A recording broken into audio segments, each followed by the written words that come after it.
Kena mental, Sandra Dewi auto ketakutan. Jokowi dan Lita Gading bentak Sandra begini. Masih ada yang main-main, yang gigit saya sendiri.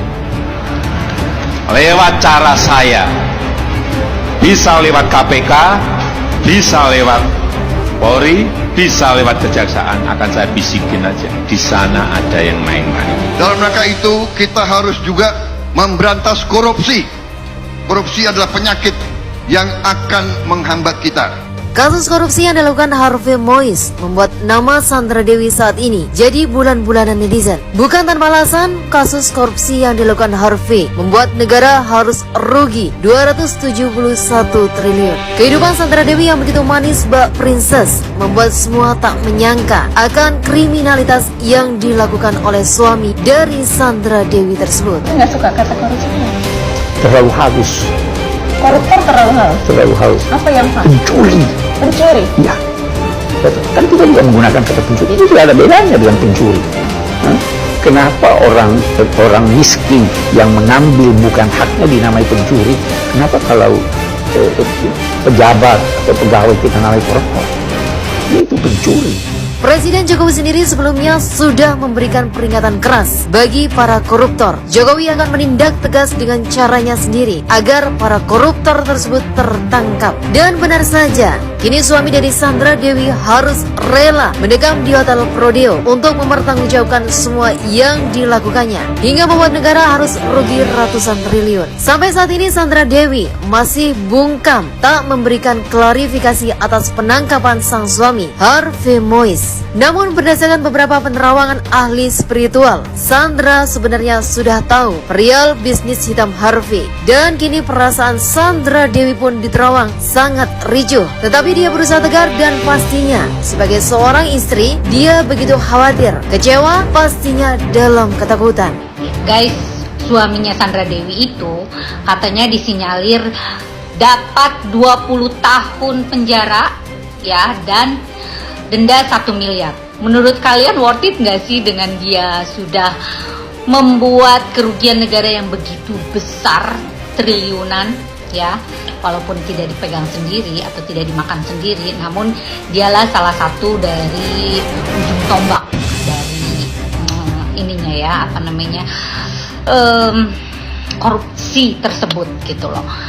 Nah, kalau menurut saya nih, apa sih kok cuman segitu gitu loh? Harusnya lebih berat lagi dong.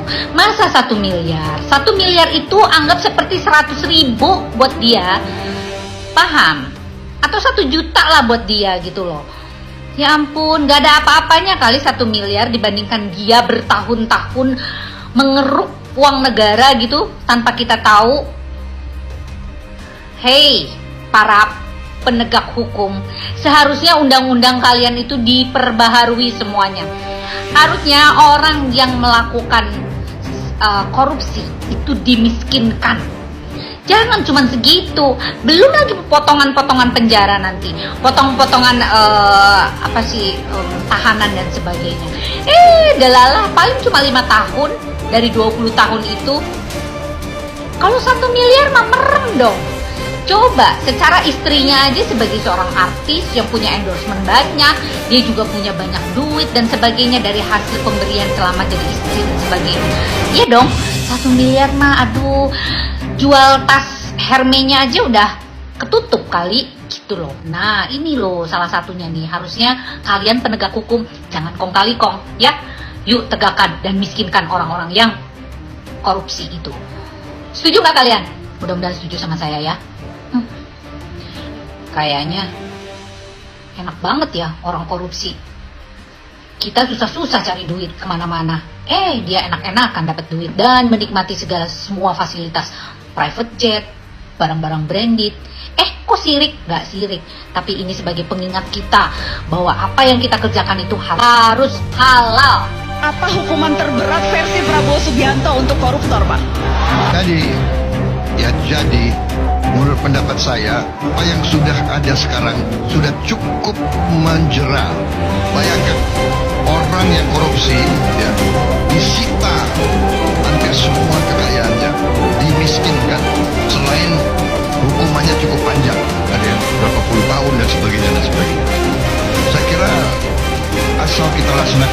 benar ini cukup jerat. Saya tahu maksud beberapa orang maunya kan hukuman mati seperti di Tiongkok, ya kan?